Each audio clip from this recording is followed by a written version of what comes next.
Hello my friends and very welcome to my YouTube channel. Today we're going to talk about the most embarrassing questions to Canadian that everyone is scared to ask. Let's get started. Dating culture in Canada and main differences with Eastern Europe.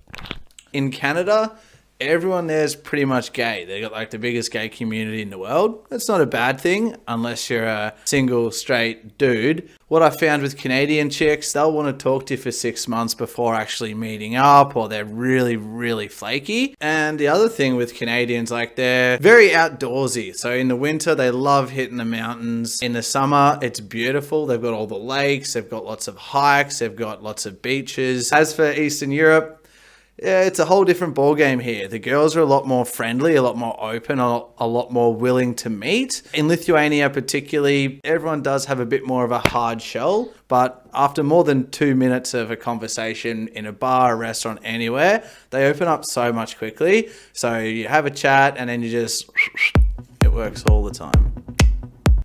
My opinion is Canadians have a deeper, thicker shell. They are very nice to your face, but it does take a lot of effort to actually crack through and get to know Canadians. And if you're on a dating scene trying to meet chicks or dudes or whatever, I always found that it takes like 3 to 6 months to actually get a Canadian girl to come out on a date with you. The wheels on the bus go round and round. Most popular misconceptions about Canada. Canada is like the promised land. Everyone wants to love it. It has a lot of issues that they don't need to sort out or they don't really publicize that really impact your stay there. I mean, they have a huge unemployment rate, and you can see that going down East Hastings Street, and a huge homeless population. And I'm pretty sure at some point the government gave subsidized or free tickets to the homeless in Canada to send them all to Vancouver, because on the interior side of the Rocky Mountains, it gets like -40 in the winter and all the homeless would die and freeze, and come summertime the snow would melt and there'd be dead bodies everywhere. So they sent them all to Vancouver, so you can see literal thousands of them on East Hastings. There are many, many drug addicts up on East Hastings as well. I think it was in 2016 where Vancouver actually declared an opium pandemic. And the other misconception would be their summers are amazing, but please remember their summers are like 3 months long. Other than that, it's rains. So it's pretty miserable in that regard. Things are quite expensive there too, I noticed. So in America, at least, things are cheap and then you pay your tip. In Canada, you're paying full price and tip. And if you're Aussie or British, you probably want to, line up for a beer at the bar. Table service sucks because it takes them 2 hours to get to you before you get your beer. Canada only has table service. They don't have an opportunity to go up to the bar. And for me, that sucks. But other than that, they've got some crazy winters. If you love snowboarding or skiing, you have to get up there. It's the best place in the world. If you're iffy about the winter, don't go to Canada. Canada's not for you. Homeless people in Canada and Eastern Europe.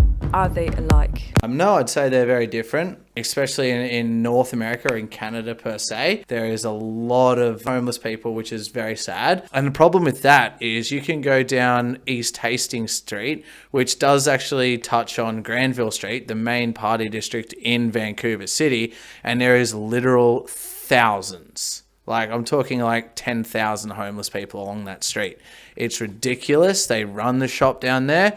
There's a lot of stolen goods for sale. You go down there and get a brand new bike for $20. All they want is enough to get their next, injection. And at the end of the day, it's very, very hard to help a drug addict. They don't want to. They're stuck in their ways, selling all their stolen goods. They'll shoot up heroin in front of you, in front of the cops. They sell drugs in front of the cops. It's so prevalent there, and especially on that street, there's nothing you can do about it. And throughout Eastern Europe, there's no legal places to shoot up drugs or no like assisting places to take your heroin. Ghettos. In Canada, there are buildings run by medical staff and nurses that are actually there to give you clean needles and help you inject your drugs safely. Like, it is everywhere. It is a pandemic. It is terrible. And it is really on the underbelly side of Canada that you never hear about or know about until you arrive. A lot of murders too. And because there's so many in such a small area, there's constant drama, constant noise. It's fairly unsafe. Whereas in Eastern Europe, I've seen no more than 5 homeless people in Vilnius. And they leave you alone. They don't talk to you. They're very easygoing. Best and worst things in Canada and Lithuania or Europe in general. Some of the best things about Canada, if you're a veggie or a vegan, the food is incredible. The other amazing thing about Canada, they have beautiful scenery. They have the mountains, they have the lakes. There's over 50,000 lakes in Canada. They're crystal clear. If you're feeling pretty brave, you can do winter hikes too. Get to the top of the mountains. I did one hike to the top of Big Chief with my mate Ethan. We got to the top and we could literally see the earth bending at the horizon. It was amazing. But the worst things about Canada, it's hard to make a buck. Most of the people are pretty stingy. I did meet some fantastic ones, but it's very hard to get by. And I found like a lot of people will only be friends with you if you can increase their social status, if you have money or something like that. Otherwise, travelers are seen as temporary friends and not worth investing. As for travel in Canada, plenty of cool things to see, but it's all still one country. You come to Europe and drive for 10 hours, you'll go to 5 different countries, 5 different cultures, 5 different languages. So you have a lot more opportunity to meet different people, different ideas. You just have to get used to learning new languages all the time. Bada bing, bada boom. International language.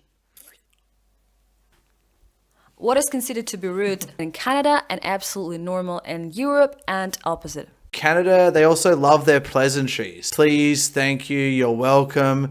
And the Canadian national word, sorry.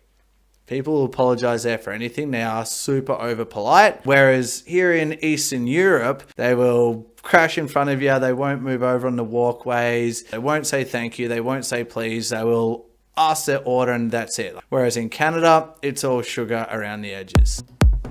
Dating Canadian and European boy or girl, what to expect? Canada, they're fairly demanding. You've got a girlfriend, she has to come first. You ditch the boys for her. Whereas in Europe, completely different. But yeah, I think in Canada, they definitely want a lot more. They have a very money-focused society. Whereas I found in most other parts of the world, including Eastern Europe, they want to have a good life. They don't care about giving material things as much. Thank you very much for watching our video, guys. Please put like, dislike, and comment below if you'd like to visit Canada or Europe. Or if you just want to get out of your town. And please don't forget to subscribe to my YouTube channel, pressing the notification bell, and I'm gonna see you next week. Mwah! Informative or fun?